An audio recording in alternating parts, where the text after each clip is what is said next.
Here. Do we have a quorum? I didn't hear my name.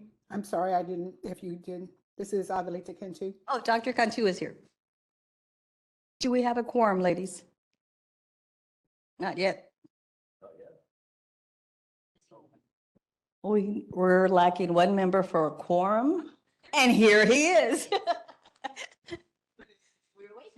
Tom Corser, District 9, just walked in. Here. He just wanted to make a grand entrance. What's that? He just wanted to make a grand entrance. No, I. So we wait.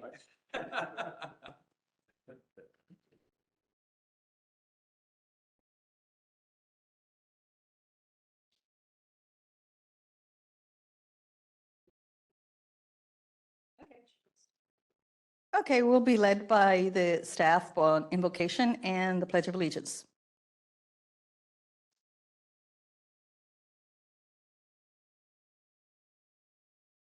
Thank you so much. If we can please bow our heads. We are thankful for the day that you have given us, for its blessings, its opportunities, its challenges. Thank you for the ability to be involved in useful work, for the honor of bearing important responsibilities. We ask that you would guide our thoughts and our actions so that we can be successful meeting for the CPS Energy Citizens Input Committee. Help us to accomplish our goals while displaying your character. Help us to do good, to be honest, to serve others, and to fulfill our obligations to our community. We pray these things in your name. Amen. And now for the pledge.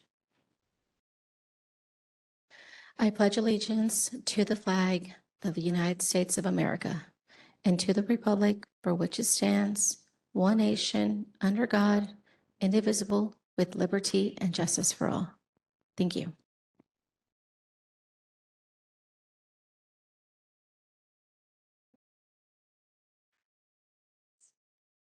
Okay, now we are going to go into the staff update. Christina? Thank you so much, Diana. And thank you all for being here online and in person today. It's wonderful to have us all together. So just an update on last night's storms. We had quite a few outages, but we had crews that were ready and were able to take care of the majority of them quickly. Last week, we were part of an open house in the far south part of San Antonio. It was well attended and we had a very, very positive outcome.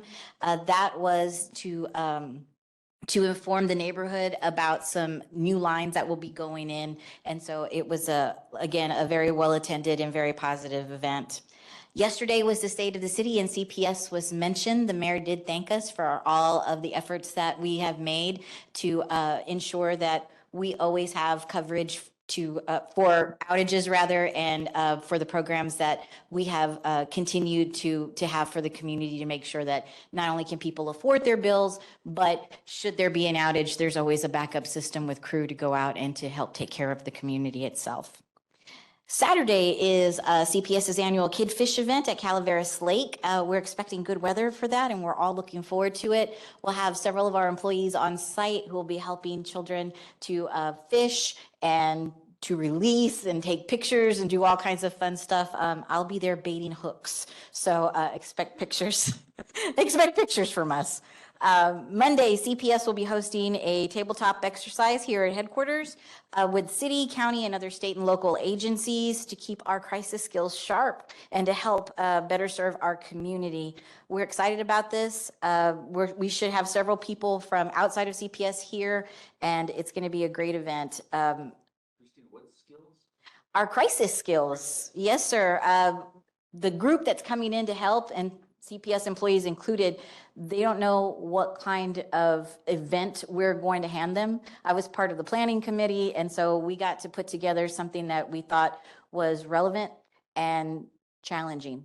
So it gives them an opportunity to learn how to use the Joint Information Committee system and to work within FEMA guidelines and to use everyone in the surrounding area to make all that happen in case we have an emergency. And that is the end of my report, Madam Chair. More on that. So the tabletops, that's going to be here, but you bring in outside agencies along with the CPS, and Who organizes that? You guys? CPS is putting on the tabletop, but anytime that any organization does this, to be able to do it effectively, you have to, I mean, it's a pretend situation, but you want to be able to know who you're going to call, how you're going to work with them, what's going to happen next. And so being able to bring in the city, the county, the fire department, via transportation, and anybody else that we would need in case of the type of emergency that we have planned. Yeah, so we planned it meticulously, and we're hoping that everybody has a good time navigating it. Is that annual or how long? To be honest with you, I don't know. I would think that you did yours every 3 years at Marathon. We did ours every 2 or 3 months at Marathon. I'm sorry, but I could not hear the question or what you're responding to. Oh, apologies. He was asking about the tabletop exercise that's happening on Monday and how often they occur here at CPS. I don't have an answer to that, but I will find it and I'll make sure that I get it to this group. I have a quick question. Just related to events. Is CPS going to do anything for Earth Day? Are you going to host something or be a part of something? I think the city has an event, but Yes, we actually do also, as you're aware, have our suburban cities that are part of the municipalities that we service. And so we do participate in various events regarding Earth Day. And I'm going to turn it over to Nancy to speak about one in particular we've been participating in for many years. Sure, and to add on to that, the city of San Antonio also does partner with our environmental analyst team, which we then host at the Woodlawn Park, that provide the trees. But on top of that, as Melissa mentioned, this coming Saturday, we have the City of Converse. They have their Go Green event, which we will also be there participating, giving away 200 trees. And then the City of Chavano Park also, it's called Arbor Day. We will also be there and providing trees and educations as to the different species and make sure that they're aware of to call 811 and the safeties around planting a tree. Lastly, we also participate in the City of Leon Valley for their Earthwise Living Day as well, where we donate trees for the community. Thank you, ladies.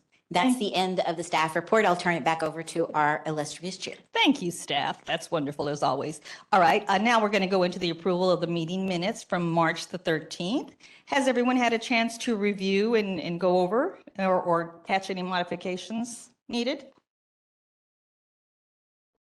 Everybody? Can we have a motion to approve the minutes? Moved. Okay, John Kelly, second. Second. Tom Corser, seconded. The minutes stand approved. Okay, now we're going to go into the transition status, the next steps for taking CAC to the CIC from Ashley. Hi, good morning. I'm just going to stay over here. Can't hear you. Better?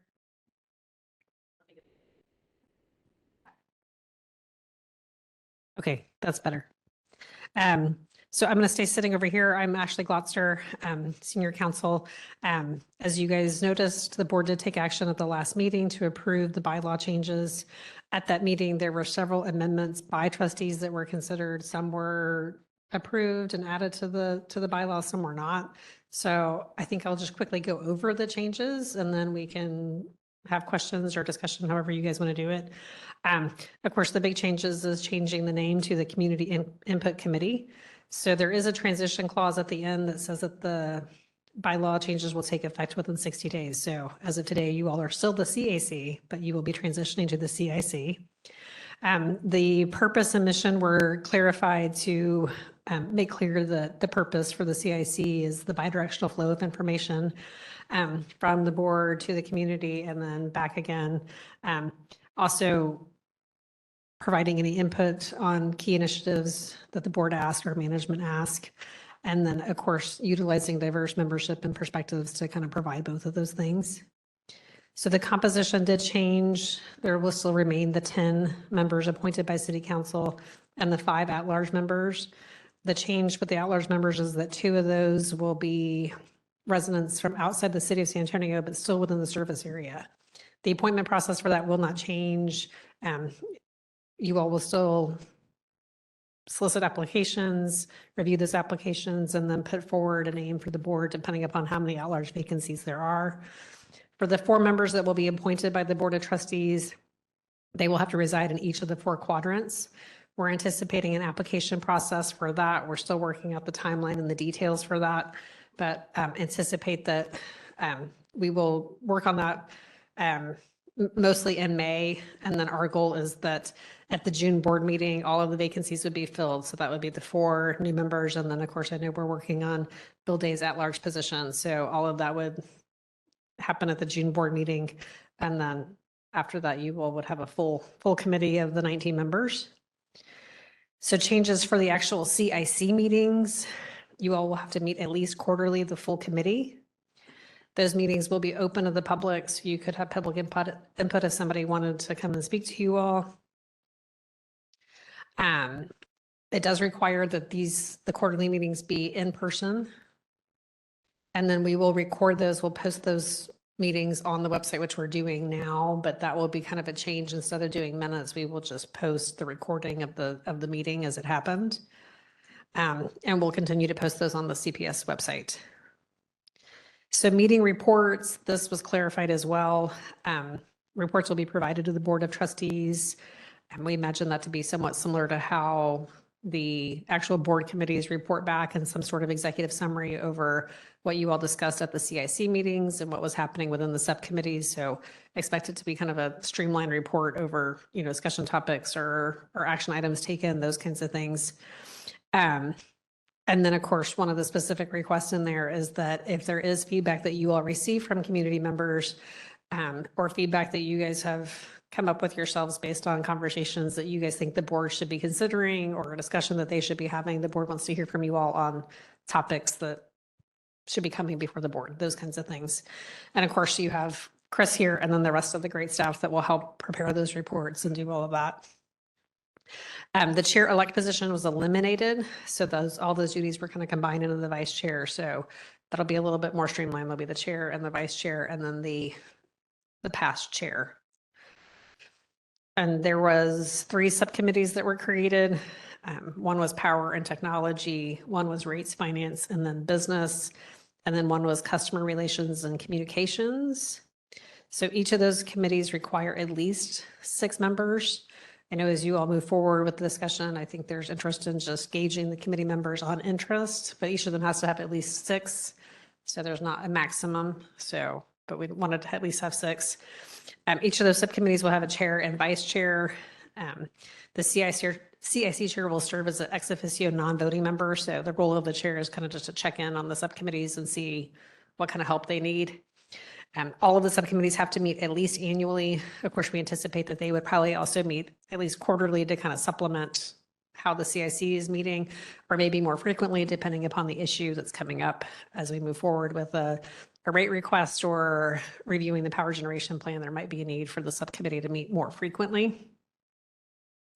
And then, of course, that will kind of, the work of the subcommittees will get kind of pushed up into the reports of the whole CIC. And then one of the changes that was made is that the recommendation to the board can't be like a recommendation of the subcommittee. And I think that was just like a clarification. So if a subcommittee were to vote on something that doesn't go directly to the board, it still needs to come back to the full group for some sort of recommendation to the whole board. So I think that's kind of all the highlights of all of the changes. I will open it up for questions and we can walk through it. Go ahead, Bob. Thank you, John. I wasn't real clear on the subcommittee reporting structure. I don't think that's really noted in here that well. Like, for example, I did notice that the CIC does report to the Board of Trustees, but it's not really explicit on how the subcommittee reports back. But you did say that, but verbally, that it's reported to the CIC and the CIC reports to the Board of Trustees, right? Right. So on page 6, Yeah. At the top, it does say the CIC must present reports to the Board of Trustees summarizing the work of the CIC, including the subcommittees. Okay, so that's where So- that is in Right. that. And we didn't want to have the formal process. I know that Shannon noted this before. We didn't want to be overly prescriptive in the bylaws. I think we were anticipating some sort of kind of executive summary of the CIC met on this day. These are the discussion items. The subcommittee met on this day. This is what you all discussed. And of course, if there are issues for which the board has asked you all to directly weigh in on, via an official vote, then that would be captured in that report and then Okay. given to the board. And so the CIC, along with the CPS staff, prepares that report that will be submitted to, it's a physical report, right? Yes. That goes in the board packet Yes. that gets submitted to the Board of Trustees. Yes. Is that correct? Yes. So, okay. I guess that's enough time there, Recorder. Okay, I was just thinking of logistics of getting all that done, so how that works its way in. Yeah, I don't anticipate it being, thankfully, you all have great staff here to help. I don't anticipate it being, a 12-page report or anything like that. Hopefully, for most of the meetings, it would just be the summary of the discussion or the key things that you all are doing, which staff can help prepare that. I don't anticipate it, just like minutes. Minutes aren't, a transcript of everything that was said. It's a kind of the high-level summary of what's happening. The board just kind of wants to know what you all are looking at or considering or how those things are going. So, Okay, and then the Board of Trustees they will not vote on who becomes members of the subcommittee then? There's no interaction from them to the subcommittees? It all comes through the CIC chair? it would all come through the CIC chair except for if there's a need for an additional subcommittee, there was. Yeah, there language was a here note in about, there. There would be some consultation with the board on additional subcommittees above and beyond those that are in. Yeah, Directly that's- mentioned in hold the on a bylaws. second, that's vacancies. Why is mine different? Anyone else have any What's questions? that? What? Anyone online? I know, that's what four. Tom. Four. Oh, see, I got this one. So thanks for that information. Could you, I didn't attend the Board of Trustee meeting or listen to the tape, so on me. But could you give us a flavor for the discussions that went on? I think, you went through the document, kind of give the high points, which is great. But what was the flavor of discussion that happened? Sure. I'll kind of recap the last two board meetings. So at the early March meeting, we presented the red line of the bylaws. At that point, the Board of Trustees indicated that they would like for us to post it online and encourage any feedback. So we did receive feedback from Mr. Reed Williams, who of course is the former RAC chair, and then we received feedback from Dee Belmares and Peter Onofre, who were also RAC members. So at this last meeting, that was primarily the conversation, was the feedback. And walking. And what was that? We can share the link with you. It was, Okay. yeah, it's on there. It was in the packet. So we provided both documents. And it was just suggestions that they had based on their experience at the RAC. There's a variety. I know one of them that was incorporated was whether or not the chair-elect was a position that was needed. So all of those things were considered. We asked the Board of Trustee members, based on the feedback, whether any amendments they would like to make. So they did have amendments. All of those were raised. And we had a motion, second, and then some of them, of course, were adopted. Some of them didn't get seconds. Some of them just weren't adopted. So does that help? Okay, yes. So with this reorganization, they eliminated the RAC. The RAC was a pretty involved process, pretty intense process, advising CPS about rate structures and that, assessment of that. I assume that then falls on us, right? So I'm trying to get a flavor of expectations that the Board of Trustees has for the new CIC, right? And how should I say this? I see we're going to come up in a year and a half with another rate proposal, right? Likely. So is that expectation going to be there for us to do that kind of deep dive? Or like we did this last time where we kind of understood it at a high level, gave flavor of impact and just gave that feedback? Sure, I think it will depend on what the board specifically asks in a rate request. I think that could vary. So the bracket, the last one, they were looking at the full rate structure, which ended in a survey of over the next several kind of years, what are the things that you would like CPS to look at? Less than, here's the specific rate request that CPS Energy is planning to make. And then there was the ad hoc committee that looked at that, and they met 3 times. So I think it will kind of depend on where we're at and what kinds of issues might come up that the board wishes to get feedback on. So I don't know. I don't like providing vague questions, but vague answers to questions, but I don't have a crystal ball on exactly. Vague what answers the to 2 vague years- questions. In the 2 years, yeah. In the 2 years where we'll be. I can say for now, the way that this was mapped out was to try to keep the time commitment the same, right? So the quarterly CIC meetings and then hopefully the quarterly subcommittees. And I know you all indicated that you would like to be out in the community more. So we were not trying to like create more meetings. I could anticipate there might be a time where there is more meetings required, just if there is this very specific issue. But when we get there and depending upon how the board asks for feedback, we'll just kind of Great. see how that is.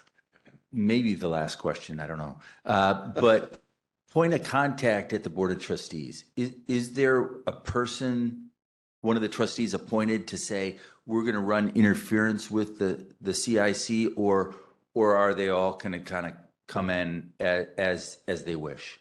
Any discussion there? There hasn't been discussion on that. I imagine at some point there might be members of the board attending, but there hasn't been like a liaison appointed as Yeah. Dr. Romero was appointed for the RAC. Do you think that would be a good thing? I don't have an opinion on that. I mean, I think that there's always benefit for people being part of the conversation, right? And I know part of this was for the board and this group to have more interaction and back and forth. So I think there's different ways we can do that. I think there's different. The reason different I angles, asked, right? yeah, I understand it. The reason I ask, and I want to get the rest of the CAC's opinion on this, but when I came in, I got the flavor that the CAC was there for staff. And that we were the interactions was with staff, Rudy on down, right? Now, the way this is written, it's very much attuned to, we report to the Board of Trustees, we respond to, we write memos to, all that, right? Not a problem. It's just, it seems like a change. Is it? Yes, I think so. I thought that from February. Yeah. So I guess I'm not sure how to react to that, right? Without that liaison about how we interact with the Board of Trustees. And so that was the reason for my question is, what is the interaction like with the Board of Trustees? Because it doesn't kind of make sense, right? Yeah, and quite frankly, I think that's kind of TBD as the CAC becomes the CIC. I think it will be dependent on if the Board of Trustees does provide you all a specific charge. I don't know if there'll be a member of the board that is going to attend every single subcommittee meeting or things like that. I don't anticipate that, but I do agree with you that although prior to the bylaw change, you all did provide input directly to the board. I do think the changes made more clear that there is a stronger relationship between this group and the board with an expectation of more dialogue between the two. And Dialogue can take no different complaint. forms, right? So. Yeah. No complaint whatsoever. It's simply noting it. And I think what I'm worried about with respect to my prior question about the RAC and the depth that they went into, right, is again, that expectation that right now we meet once a month and we come in and have a very gracious lunch provided and we hear about things that the staff and our chair feel are appropriate for us to hear.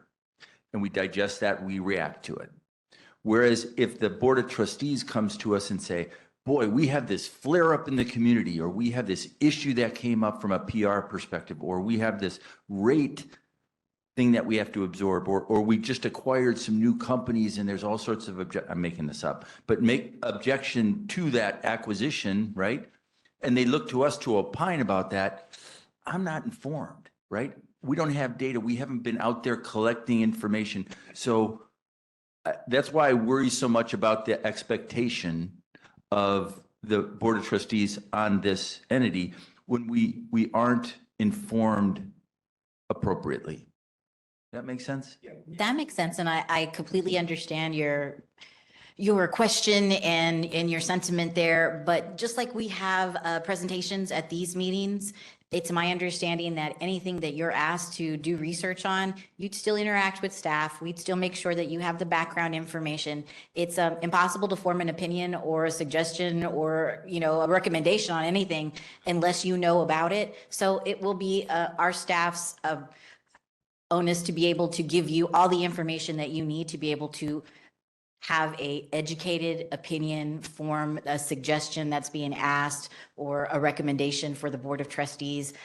We don't expect you to know everything there is about this industry because quite frankly, we don't know everything there is about this industry. We learn every day. And so the marked questions that you're asked, we'll make sure that you have the background and the research to be able to give that educated opinion. Perfect. So, Madam Chair, I would like to suggest that we invite a member of the Board of Trustees to one of our next meetings, not necessarily the next one, but one of our meetings, right?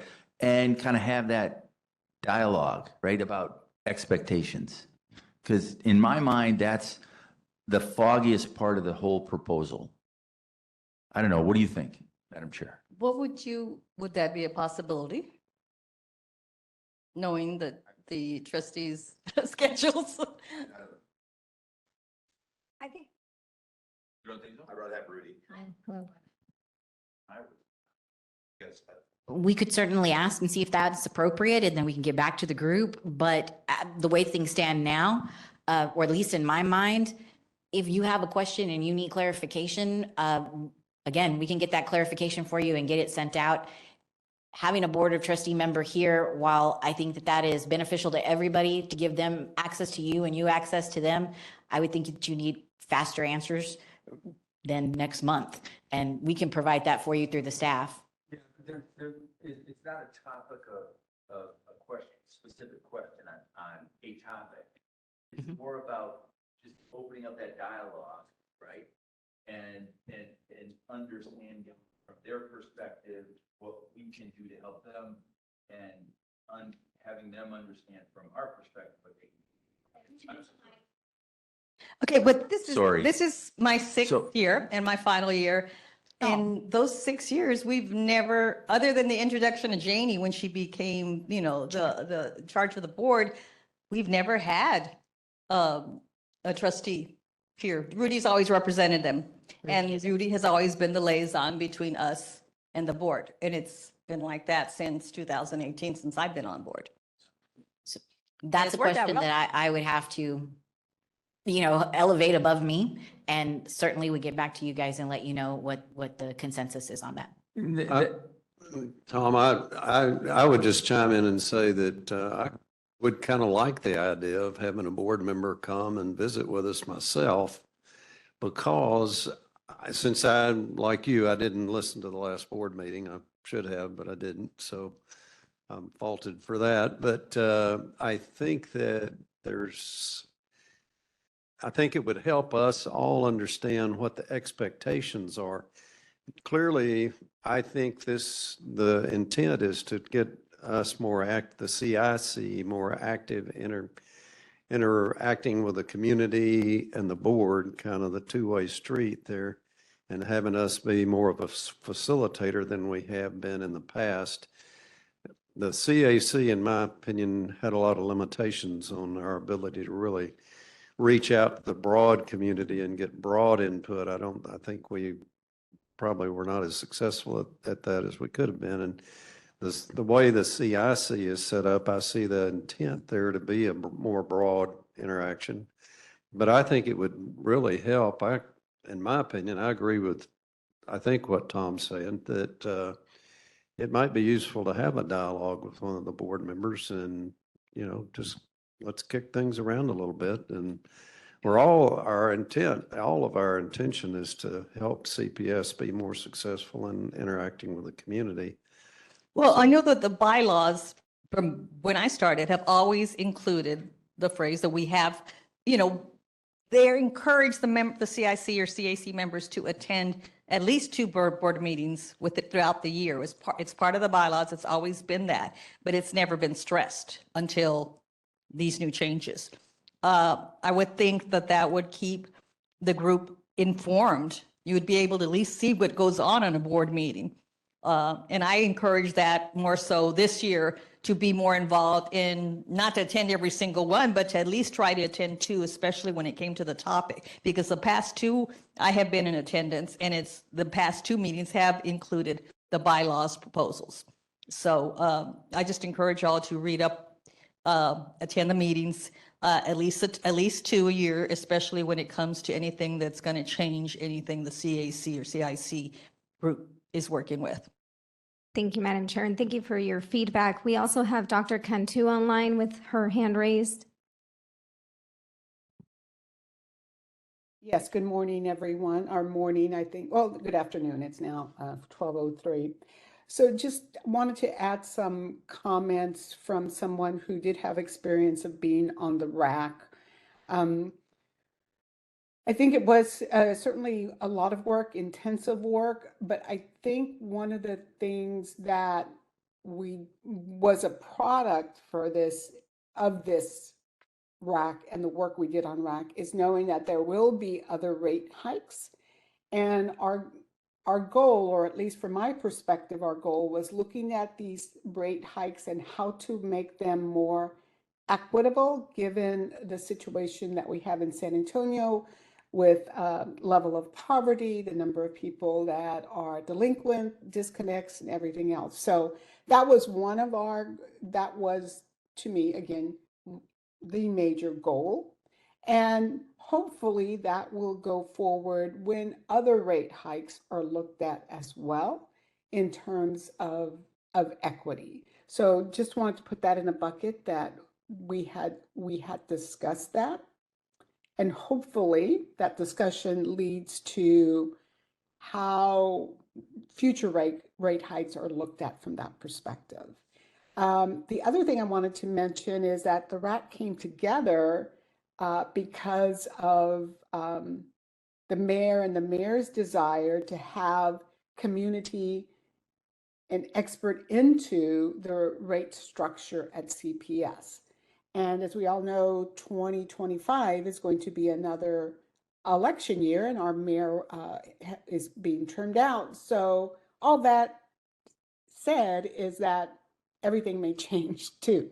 So we just need to keep that in mind.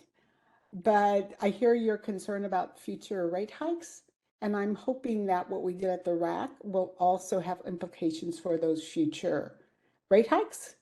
And see, with that in mind, how then the CIC might be able to contribute to that existing structure. Thank you. This is Frank from District 4. Listening to everybody's voices, I believe we have the right change coming in. It's still new and fresh. What I'm noticing and from everyone's voicing concern is we're still haven't fine-tuned the process and have the right representation at the table.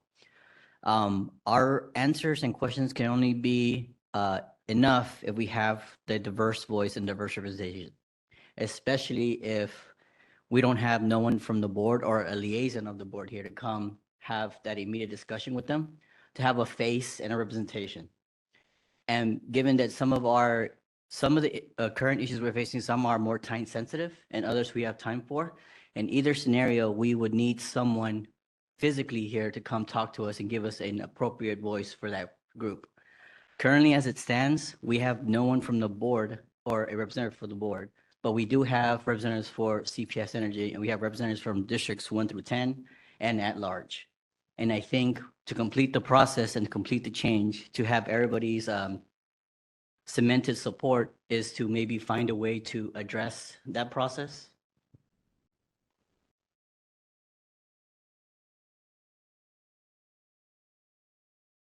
We'll certainly take it back. I know there's been discussion around that. I don't know that the Board of Trustees has decided on exactly if there will be a liaison of this group or how that will work, but we'll definitely take it back and kind of figure that out over the next couple months. Just a question, was there a particular board member assigned as a liaison for the RAC? I don't remember that one way or the other. Vice Chair Romero was assigned.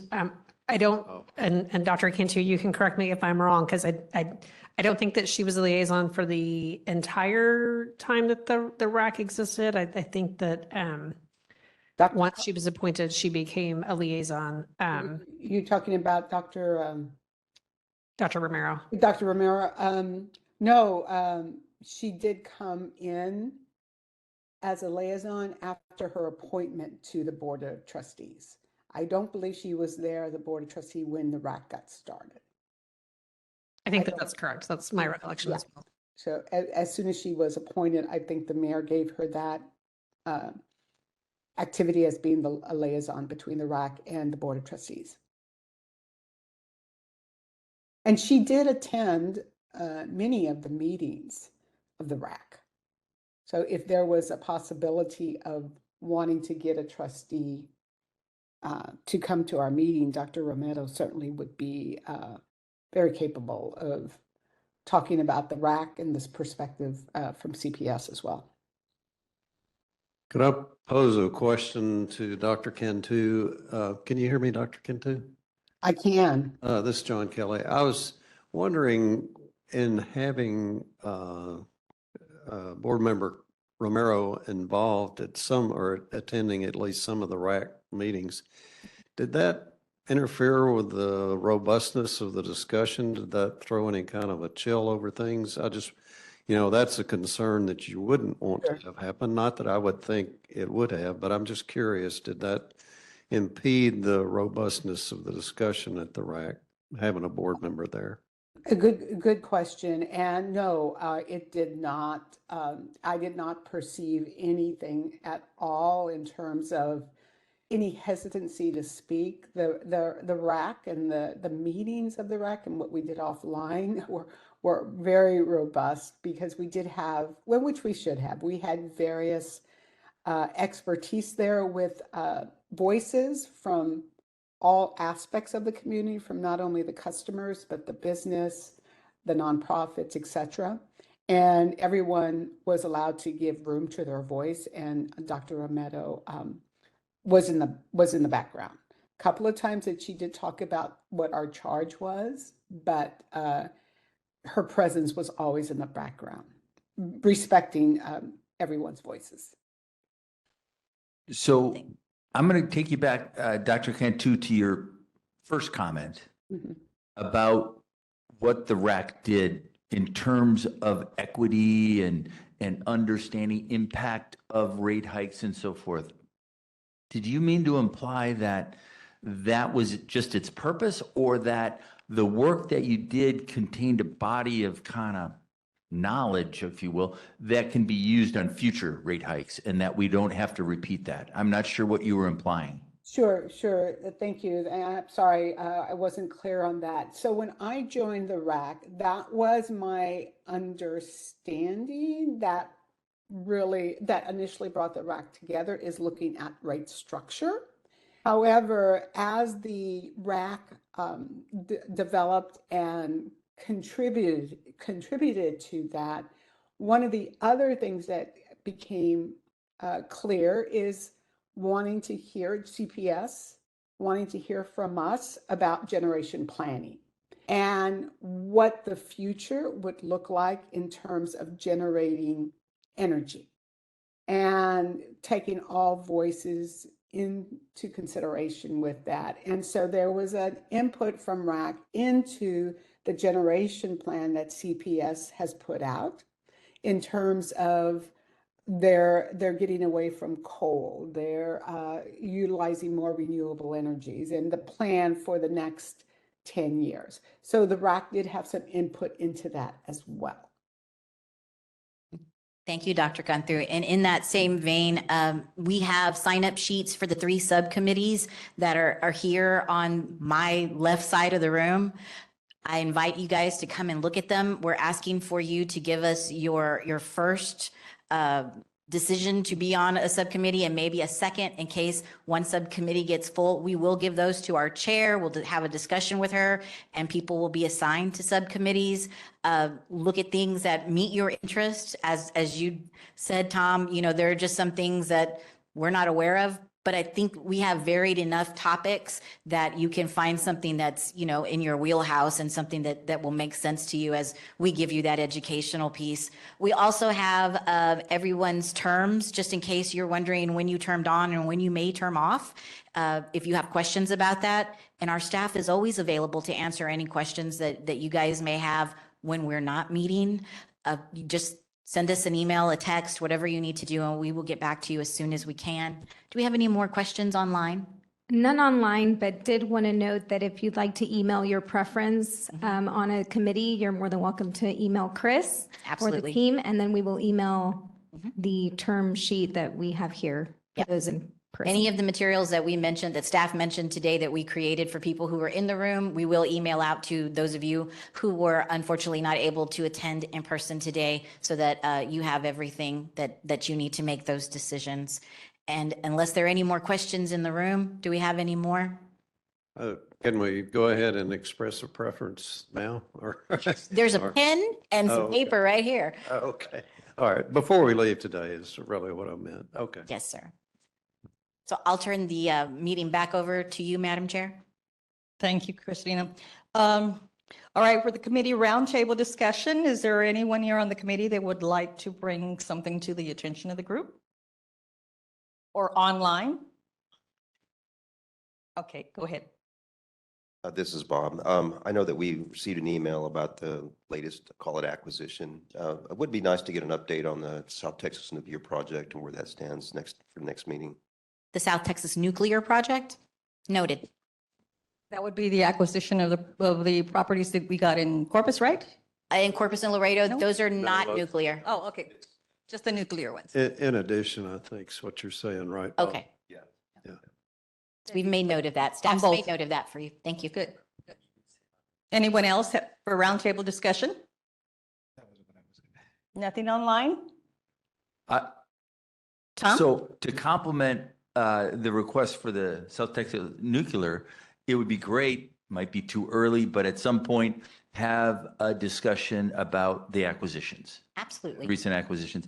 Understand that because, you know, there's a lot of questions out there, not a lot, but there's some questions out there that we should be informed to be able to answer, right? Okay, Yes, sir. thanks. Are we going to do executive session? Not this. I do have one other, that just came to my mind. Oh, yes, Doctor. Go ahead. Just real quickly, now that we're into April, are there any plans as CPS develop any plans for the summer, anticipating that it will be as hot as 23 or hotter? And you know, what are the plans being put in place? I've been hearing a lot from ERCOT, and granted that this is from the news and reading online, that there are some possibilities of rolling blackouts. We are working right now on the summer preparedness plan, and we can absolutely have someone from that department come in and talk to you guys and give you specifics. I know the plan's not complete right now, but it should be here in any day. And as soon as we have that information, again, we'll have someone come in and inform all of you, because I know that's top of mind for everyone as we head into the summer months. Yes, thank you so much. Yes. Thank you, Dr. Kundu. Any other discussion? I'm curious if you're looking into, I know it's been mentioned before, but small modular nuclear reactors, what CPS is doing to investigate the feasibility of that? I'm just going to jump in here. I know on the board agenda in the next couple of months, there'll be an update on the power generation plan. And I think that's also something, if you all work with Chris, that could, I'm sure they'd be happy to come and talk to this group as well. So. And we've noted that as a potential topic. Okay, wonderful. Then if there's no other discussion for roundtable, this meeting is adjourned. Thank you so much, everyone.